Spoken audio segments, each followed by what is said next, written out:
వార్తల వివరాలకు వెళ్తే కేంద్ర రైల్వే బడ్జెట్లో కర్నూలు జిల్లాకు నిధులు కేటాయించి కర్నూలులో నిర్మిస్తున్న రైల్వే వ్యాగన్ వర్క్షాప్ను పూర్తి చేసి ఉపాధి కల్పించాలని సిపిఎం జిల్లా కమిటీ ఆధ్వర్యంలో కర్నూలు రైల్వే స్టేషన్ ఎదుట నిరసన కార్యక్రమం నిర్వహించారు.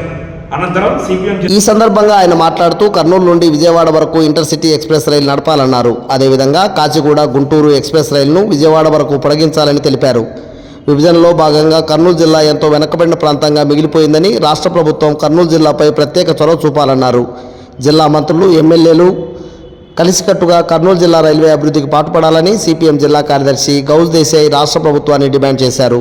కార్యక్రమంలో సిపిఎం జిల్లా కార్యదర్శి వర్గ సభ్యులు రాధాకృష్ణ, అంజిబాబు, రాముడు, నగర కార్యదర్శి రాజశేఖర్, జిల్లా కమిటీ సభ్యులు గురుశేఖర్, విజయ్, నగర కార్యదర్శి వర్గ సభ్యులు సాయిబాబా, సుధాకరప్ప, నరసింహులు, ప్రభాకర్, షరీఫ్, రామకృష్ణ, మరో 100 మంది కార్యకర్తలు పాల్గొన్నారు.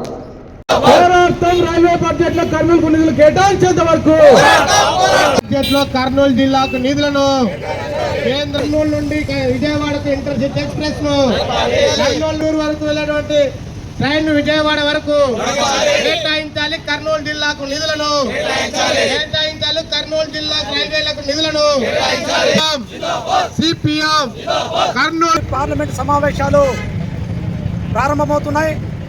సాధారణ బడ్జెట్తో పాటు రైల్వే బడ్జెట్ కూడా పార్లమెంట్లో ప్రవేశపెట్టబోతున్నారు.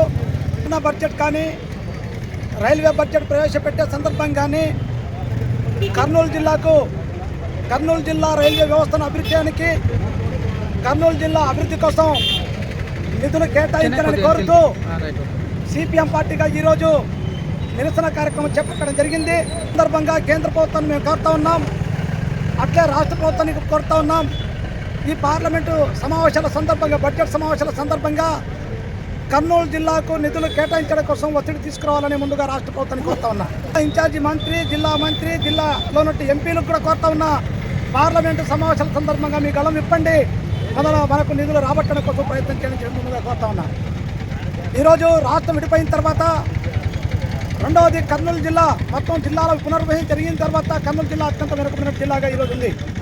ఈ పాత రాజధాని నుంచి కొత్త రాజధాని అమరావతి వరకు కర్నూలు జిల్లా ప్రజలు కానీ, ప్రత్యేకించి కర్నూలు టౌన్లోని ప్రజలు కానీ, వ్యాపారస్తులు కానీ, ఉద్యోగస్తులు కానీ వెళ్ళాలంటే ఆర్టీసీ బస్సు, ప్రైవేట్ బస్సు తప్ప వేరే మార్గం లేనటువంటి ఒక దౌర్భాగ్య పరిస్థితి కర్నూలు జిల్లాకు ఉందని చెప్పేసి నేను కోరుతా ఉన్నా. ఒక్క ట్రైన్ కూడా కర్నూలు టౌన్ నుంచి బయలుదేరే పరిస్థితి లేదంటే మరి పాలక వర్గాలు కర్నూలు జిల్లా పట్ల ఎలాంటి చిత్తశుద్ధితో ఉన్నారో చాలా స్పష్టంగా అర్థమవుతుంది. అందుకోసం సిపిఎం పార్టీగా మేము డిమాండ్ చేస్తూ ఉన్నాం, కర్నూలు జిల్లా నుంచి బయలుదేరడానికి ప్రత్యేక రైళ్లు మీరు ప్రారంభించండి. సిపిఎం పార్టీ వామపక్షాలు పోరాటం చేయడం వల్ల కర్నూలు టు హైదరాబాద్ ఇంటర్సిటీ ప్రారంభించాం 2018లో. ప్రభుత్వం పని మట్టి తీసుకొచ్చి దాదాపు 30 నుంచి 40 కేసులు ఆ రోజు మోపబడ్డాయి. అయినా ఇంటర్సిటీ రావాలని చెప్పి పోరాటం చేయడంలో సాధించాం. కానీ ఇంటర్సిటీ వచ్చింది, రాష్ట్రం పోయింది. మళ్ళీ ఇప్పుడు కొత్త పోరాటం చేయాల్సిన దౌర్భాగ్య పరిస్థితి రోజు వచ్చింది. ఈరోజు అమరావతికి మేము కోరుతా ఉన్నాం, కర్నూలు సిటీ నుండి అమరావతికి ఇంటర్సిటీ ఎక్స్ప్రెస్ నడపాలి. దానికోసం కేంద్ర బడ్జెట్లో నిధులు కేటాయించాలి. రెండవది, ఈరోజు ప్రభుత్వం చేయాల్సిన ఏం పని లేకుండా కాచిగూడ నుంచి గుంటూరు వరకు ఒక ట్రైన్ నడుస్తుంది. దాన్ని మేము కోరుతా ఉన్నాం, విజయవాడ వరకు పొడిగించండి. ప్రభుత్వానికి ఏం నష్టంలో లాభమే, మరి ఎందుకు పొడిగించట్లేదు గత అనేక సంవత్సరాలు మేము కోరుతా ఉన్నాం. మూడవది, గతంలో మచిలీపట్నం ఎక్స్ప్రెస్ నడిచేది, ఇప్పుడు ఆగిపోయింది. దాన్ని తిరిగి పునరుద్ధరించండి, కర్నూలు ప్రజలకు ఉపయోగపడుతుందని కోరుతా ఉన్నాం. అలాగే కర్నూలు నగరం నుండి బాంబేకి వెళ్ళడానికి ఎటువంటి ట్రైన్ సౌకర్యం లేదు. కర్నూలు నగరం నుండి బాంబేకి వెళ్ళడానికి ఇది ప్రధానంగా వ్యాపారస్తులకు ఉపయోగపడుతుంది. దానికి ఒక ప్రత్యేక ట్రైను నడపాలని చెప్పి కోరుతా ఉన్నాం. కర్నూలు జిల్లా ఆదోనిలో కూటమి ప్రభుత్వంలో డీలర్షిప్ల కుమ్ములాట మొదలైంది. పర్సెంటేజీలు రావడంతో టీడీపీ, జనసేన, బీజేపీ నాయకులు బహిరంగంగానే విమర్శించుకుంటూ అధికారులపై సైతం హెచ్చరికలు జారీ చేశారు. శుక్రవారం ఆదోని పట్టణంలోని ఎంఆర్ఓ సబ్ కలెక్టర్ ఆఫీస్ ముందు గుమిగూడిన కూటమి నేతలు రేషన్ డీలర్ల విషయంపై ఉద్రిక్త వాతావరణం సృష్టించారు. తాత్కాలికంగా రేషన్ డీలర్లు ఇవ్వాలని కోరుతూ వారు ఎంఆర్ఓతో వాగ్వివాదానికి దిగారు. మంత్రి టీజీ భరత్ చెప్పిన తర్వాత కూడా రేషన్ డీలర్లుగా ఎందుకు ఇవ్వడం లేదని టీడీపీ నేతలు ఆగ్రహం వ్యక్తం చేశారు. బీజేపీ, జనసేన పార్టీల వారికి ఇచ్చారని, తమకు రేషన్ డీలర్లు ఇవ్వడం లేదన్న వాదనపై ఆగ్రహం వ్యక్తం చేస్తూ వైసీపీ పార్టీకి 8 నెలలైనా ఇంకా రేషన్ డీలర్లు ఉన్నాయని నిరసన తెలిపారు. ఈ పరిస్థితి కొనసాగితే ఇబ్బందులు ఎదుర్కొంటారని వారు అధికారులకు తీవ్రమైన వార్నింగ్ ఇచ్చారు. రేషన్ డీలర్షిప్ ఇవ్వకపోతే వారి నుంచి మరిన్ని ఆందోళనలు ఎదురవుతాయని హెచ్చరించారు. ఇంత ఘోరంగా 27 రోజుల్లోనే మిమ్మల్ని ఎమ్మెల్యేని ఎత్తున భుజాన్ని పెట్టుకొని ఎమ్మెల్యే చేసినాం. ఇప్పుడు ఇంప్లిమెంటేషన్ వచ్చిందా లేదా? పై నుంచి కలెక్టర్ సార్ చెప్పాడు, మినిస్టర్ సార్ చెప్పాడు, అయినా కూడా ఇక్కడ అధికారులు ఇక్కడ ఎంఆర్ఓ గారు కానీ ఇంకొక ఫుడ్ ఇన్స్పెక్టర్ గారు కానీ వినడం లేదంటే అంటే అప్పుడు ప్రభుత్వానికి వాళ్ళు వ్యతిరేకం చేసినట్టే కదా, ప్రభుత్వానికి వ్యతిరేకం చేసినట్టే కదా, వాళ్ళు ప్రభుత్వాన్ని ధిక్కరించినట్టే కదా. ఒక పేపరు లెటర్ ప్యాడ్ పైన ఒక మినిస్టర్ గారు కలెక్టర్ గారు సంతకాలు చేస్తే కూడా దాన్ని ఇంప్లిమెంట్ చేసేయలేదా? అంత ధిక్కారమా? ఎందుకంటే ఇది ఎక్కడున్నా మనం, ఏ ప్రభుత్వం ఇది? ప్రాబ్లం మీరు చెప్పినారు. ఇప్పుడు కూటమి కాదు సార్, కూటమి అన్నారు, మీరు బీజేపీకి ఇచ్చేసినారు, జనసేనకి ఇచ్చినారు, మాకెందుకు ఇవ్వలేదు సార్? వాళ్ళు ఎందుకు నిలబెట్టారు? మీరు మమ్మల్ని ఎందుకు నిలబెట్టారు? కాదండి, ఇప్పుడు సార్ అంతా మొత్తం అంతా అప్లై చేశారంటే మరి వాళ్ళు ఇక సంవత్సరం వరకు వాళ్ళు తిండి మనం ఎట్లా పోవాలి సార్? ప్లీజ్ అంటే సమాధానం చెప్పాలి. మరి మీరు అట్లా అదే చెప్తే సమాధానం ఇంటర్మీడియట్ విద్యార్థులకు వారి ప్రాంతాల్లోనే పరీక్ష కేంద్రాలను ఏర్పాటు చేయాలని ఏఐఎస్ఎఫ్ జిల్లా అధ్యక్షులు సోమన్న డిమాండ్ చేశారు. జిల్లా కేంద్రానికి వచ్చి విద్యార్థులు పరీక్ష రాయాలనడం సిగ్గుచేటని ఆయన విమర్శించారు. అఖిల భారత విద్యార్థి సమాఖ్య ఏఐఎస్ఎఫ్ కర్నూలు జిల్లా సమితి ఆధ్వర్యంలో స్థానిక జిల్లా ఇంటర్మీడియట్ అధికారిని కలిసి వినతి పత్రం ఇచ్చారు. ఈ సందర్భంగా ఏఐఎస్ఎఫ్ జిల్లా అధ్యక్షులు సోమన్న మాట్లాడుతూ రాష్ట్ర ఇంటర్మీడియట్ బోర్డు సప్లిమెంటరీ విద్యార్థులకు అదేవిధంగా ఇప్పటి వరకు పరీక్ష ఫీజు కట్టినటువంటి ఇంటర్ విద్యార్థులకు మరలా అవకాశం ఇస్తున్నాం అని చెబుతూనే విద్యార్థుల మీద మరొక గుదిబండ మోపే విధంగా తయారైందని వారు అన్నారు. పరీక్ష ఫీజు ఇప్పుడు ఎవరైతే చలానాతో చెల్లిస్తారో వారికి అందరికీ కూడా జిల్లా కేంద్రంలోనే ప్రత్యేక పరీక్ష కేంద్రాన్ని ఏర్పాటు చేస్తామని, అందులోనే వచ్చి పరీక్ష రాయాలని చెప్పడం చాలా దారుణమైన విషయం అన్నారు. ఈ కార్యక్రమంలో ఏఐఎస్ఎఫ్ సహాయ కార్యదర్శి మధు, నగర ఉపాధ్యక్షులు ప్రశాంత్, నగర కార్యదర్శి వర్గ సభ్యులు చరణ్, విజయ్, సురేష్, అశోక్ తదితరులు పాల్గొన్నారు. కూడా సరే జిల్లా హెడ్ సెంటర్లోనే జిల్లా కేంద్రంలోనే పరీక్షా కేంద్రాన్ని ఏర్పాటు చేస్తాం, ఇక్కడికే వచ్చి రాయాలని చెప్పేసి చెప్పడం చాలా దుర్మార్గమైనటువంటి విషయం. ఎందుకంటే ఉమ్మడి జిల్లాలుగా కూడా ఆర్ఐఓ గారు కర్నూలు కానీ నంద్యాల కానీ ఉమ్మడి జిల్లాకి కూడా రెండిట్లకు ఆర్ఐఓ గారు కాబట్టి కర్నూలు జిల్లా ఆర్ఐఓ గారే ఇన్ఛార్జిగా ఉన్నారు కాబట్టి మరి ఇప్పటి నుంచి అయినా కానీ, ఎందుకంటే ఎక్కడో ఇప్పుడు నంద్యాల జిల్లాకు చూసుకున్నట్లయితే శ్రీశైలం దగ్గర చిన్న ప్రాంతాల్లో ఉన్నటువంటి విద్యార్థులు నంద్యాలకు వచ్చి పరీక్షలు రాయాలంటే దాదాపు 5 గంటల ప్రయాణం చేసి రావాల్సినటువంటి పరిస్థితి. ఒకవేళ ముందు వచ్చినటువంటి పరిస్థితుల్లో కూడా మరి వాళ్ళు వచ్చి పరీక్షలు రాసేటువంటి టయానికి అబ్బుకోలేనటువంటి పరిస్థితి. అదేవిధంగా కర్నూలు చూసుకున్నట్లయితే ఇక్కడ కర్ణాటక బార్డర్ మొదలుకొని హోలగుంద కానీ ఆదోని కానీ అట్లా చుట్టుముట్టు ప్రాంతాలను మొదలుకొని అక్కడి నుంచి కర్నూలు నగరానికి వచ్చి పరీక్ష రాయాలంటే కనుక విద్యార్థులు తీవ్రంగా ఇబ్బందులు ఎదుర్కొంటారు. ఒకవేళ రాత్రుల్లో వచ్చి లాడ్జీల్లో ఉండడానికి కూడా విద్యార్థినీలు అమ్మాయిలు ఎవరైతే ఉన్నారో వాళ్ళు ఇంకా తీవ్రంగా ఇబ్బందులు ఎదుర్కొనేటువంటి పరిస్థితి ఉంది. కాబట్టి తక్షణమే ఇప్పటికి కానీ టైం ఇంకా మించిపోయినటువంటి పరిస్థితి లేదు. పరీక్ష ఫీజుల డేట్ ఇంకా ఉంది కాబట్టి తక్షణమే ఇక్కడ ఉన్నటువంటి విద్యాధికారులు చొరవ తీసుకొని విద్యార్థుల మీద కొంచెం పెద్ద మనసు చేసుకొని ఏ యొక్క మండలం నుంచి అయితే విద్యార్థులు అప్లై చేసుకుంటారో, ఏ యొక్క కాలేజీల నుంచి అయితే అప్లై చేసుకుంటారో ఆ మండలం కేంద్రంలోనే పరీక్షా కేంద్రాలను కూడా ఏర్పాటు చేయాలని మేము డిమాండ్ చేస్తా ఉన్నాం. గర్భిణీలకు, బాలింతలకు, చిన్నపిల్లలకు నాణ్యతతో కూడిన పౌష్టికాహారం అందించే విధంగా చర్యలు చేపట్టాలని మహిళా శిశు అభివృద్ధి, వికలాంగులు మరియు సీనియర్ సిటిజన్ శాఖల సెక్రటరీ శ్రీమతి ఏ సూర్యకుమారి తెలియజేశారు. గర్భిణీ స్త్రీలకు, బాలింతలకు, చిన్నపిల్లలకు నాణ్యతతో కూడిన పౌష్టికాహారం అందించే విధంగా చర్యలు చేపట్టాలని మహిళా శిశు అభివృద్ధి, వికలాంగులు మరియు సీనియర్ సిటిజన్ శాఖల సెక్రటరీ శ్రీమతి ఏ సూర్యకుమారి సంబంధిత అధికారులను ఆదేశించారు. శుక్రవారం ఉదయం సునైన ఆడిటోరియంలో వివిధ ఐసిడిఎస్ అంశాల అమలుపై మహిళా అభివృద్ధి మరియు శిశు సంక్షేమ శాఖ డైరెక్టర్ వేణుగోపాల్ రెడ్డితో కలిసి మహిళా శిశు అభివృద్ధి, వికలాంగులు మరియు సీనియర్ సిటిజన్ శాఖల సెక్రటరీ, ఐసిడిఎస్, సిడిపిఓ సూపర్వైజర్లతో సమీక్ష నిర్వహించారు. ఈ సందర్భంగా సెక్రటరీ మాట్లాడుతూ అంగన్వాడీ సెంటర్లోని పిల్లలకు కేంద్ర రాష్ట్ర ప్రభుత్వాలు మంచి పోషకాహారాలు అందిస్తున్నారన్నారు. ఈ పోషకాహారం తీసుకోవడం వల్ల గర్భిణీ స్త్రీలకు, చిన్నపిల్లలకు రక్తహీనత, బరువు తక్కువ వంటి సమస్యలు తలెత్తకుండా ఉంటాయన్నారు. కావున అంగన్వాడీ సెంటర్లలో ఉన్న టీచర్లు, హెల్పర్లు నిబద్ధతతో పనిచేసి గర్భిణీ స్త్రీలకు, చిన్నపిల్లలకు పోషకాహారం సక్రమంగా అందజేయాలన్నారు. చిన్న పిల్లల మెదడు 1000 రోజుల లోపల అభివృద్ధి చెందుతుందని, అంతలోపల పిల్లలకు సరైన పోషకాహారం అంగన్వాడీ కేంద్రాల్లో అందించాలన్నారు. తల్లి విద్యావంతురాలైతే పిల్లలు ఆరోగ్యవంతంగా ఉంటారన్నారు. బాల్య వివాహాలు, మేనరిక వివాహాలు, చిన్న వయసులో గర్భం దాల్చకుండా తగిన చర్యలు తీసుకోవాలన్నారు.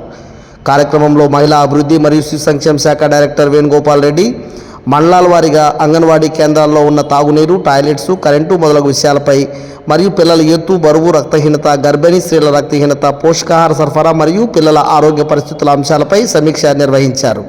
వారు వెనుకబడిన విషయాలలో తగు సూచనలు ఇచ్చారు. సమావేశంలో జాయింట్ కలెక్టర్ డాక్టర్ బి నవ్య, ఐసీడీఎస్ పీడీ నిర్మల, సిడిపిఓలు, సూపర్వైజర్లు పాల్గొన్నారు. కర్నూలులో హైకోర్టు ఏర్పాటుపై టీడీపీ లీగల్ సెల్ నాయకుడు ఆకిపోగు ప్రభాకర్ ఇతర న్యాయవాదులతో కలిసి కర్నూలు టీడీపీ కార్యాలయంలో విలేకరుల సమావేశం నిర్వహించి వారు మాట్లాడారు. నాయుడు గారు గతంలో ఏదైతే హామీ ఇచ్చారో రాయలసీమ ప్రాంతానికి, ప్రధానంగా వెనుకబడినటువంటి రాయలసీమ ప్రాంతానికి ఈ యొక్క రాయలసీమ ప్రజల యొక్క ఆకాంక్ష ఏదైతే ఉన్నదో హైకోర్టు బెంచ్ ఏర్పాటు చేయడానికి 2024 ఎన్నికల తర్వాత దీనికి సంబంధించినటువంటి లీగల్ ప్రొసీజర్ ఏదైతే ఉన్నదో ఒక పద్ధతి ప్రకారం ఏర్పాటు చేయడం జరుగుతుంది.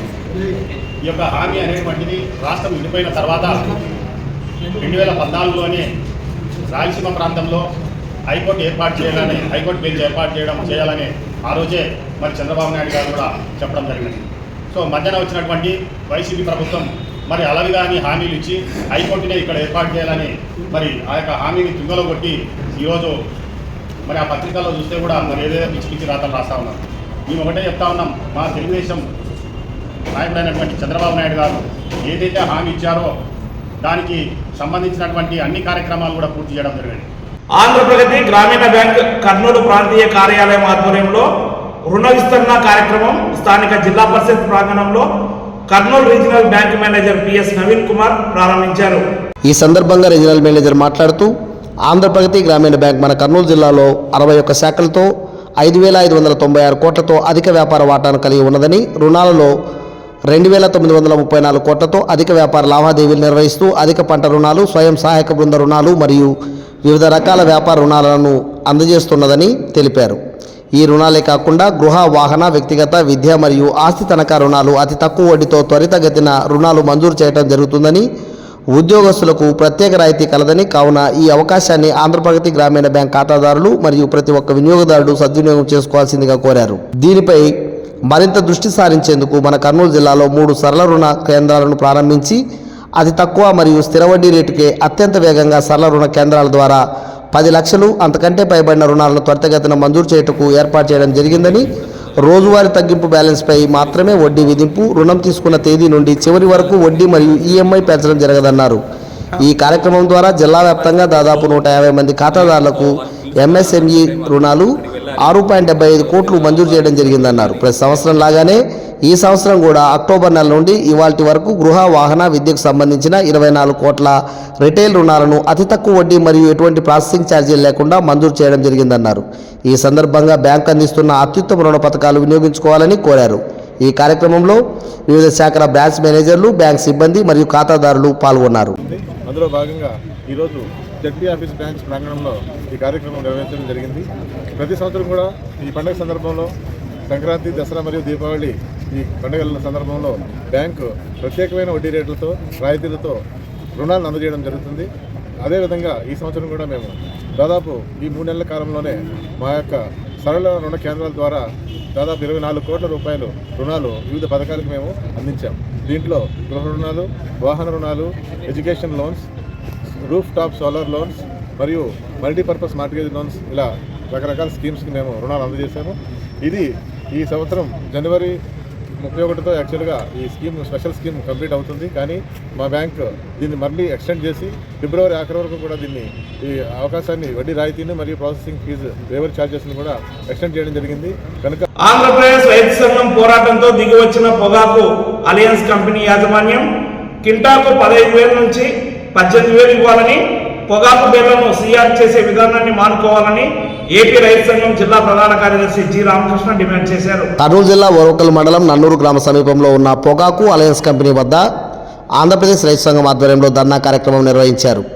ఏపీ రైతు సంఘం మండల అధ్యక్షులు ఎస్ మసూదన్ అధ్యక్షతన జరిగిన కార్యక్రమాన్ని ఉద్దేశించి ఏపీ రైతు సంఘం జిల్లా ప్రధాన కార్యదర్శి రామకృష్ణ, ఆంధ్రప్రదేశ్ వ్యవసాయ కార్మిక సంఘం జిల్లా సహాయ కార్యదర్శి బి నాగన్న, సిఐటి మండల అధ్యక్షులు షాజహాన్, వ్యవసాయ కార్మిక సంఘం మండల నాయకులు మల్లేష్ పాల్గొని మాట్లాడారు.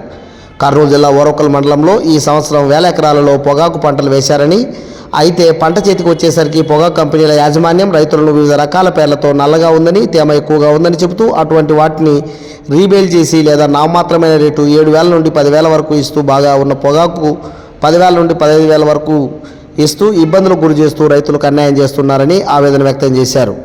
గత సంవత్సరం పొగాకు కంపెనీలు రైతులకు ఆశ చూపి పొగాకు పంట వేస్తే లక్షలాది రూపాయల ఆదాయం వస్తుందని నమ్మబలికి క్వింటాలకు 16 నుండి 18,000 ఇస్తామని అగ్రిమెంట్ చేసుకుని ఇప్పుడు రైతులకు నష్టదాయకం కలిగించే విధంగా చర్యలు చేపట్టడం దారుణమని విమర్శించారు. రైతులు, కౌలు రైతులు ఎకరాకు 80,000 నుండి 1,00,000 వరకు ఖర్చు పెట్టి పొగాకు సాగు చేశారని, దిగుబడి ఎకరాకు 8 నుండి 10 క్వింటాలు వస్తుందని అన్నారు. కంపెనీ యాజమాన్యం రేటు 7 నుండి 15,000 మధ్యలో వేస్తున్నారని, దీనివల్ల రైతులు పెట్టిన పెట్టుబడి కూడా రాక లబోదిబోమంటున్నారని అన్నారు.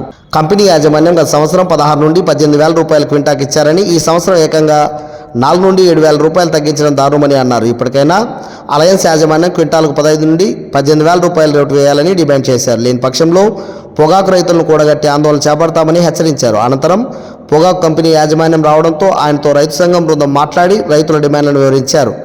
ఆయన స్పందించి ఈ రోజు నుండి సాధ్యమైనంత వరకు 15,000 రూపాయల నుండి రేటు తగ్గకుండా చూస్తానని హామీ ఇచ్చారు. కార్యక్రమంలో రైతులు గిడ్డయ్య, దస్తగిరి, దానమయ్య, పెద్దయ్య, సంజీవ, బషీర్, మాసూం బాషా, భాస్కర్ తదితరులు పాల్గొన్నారు.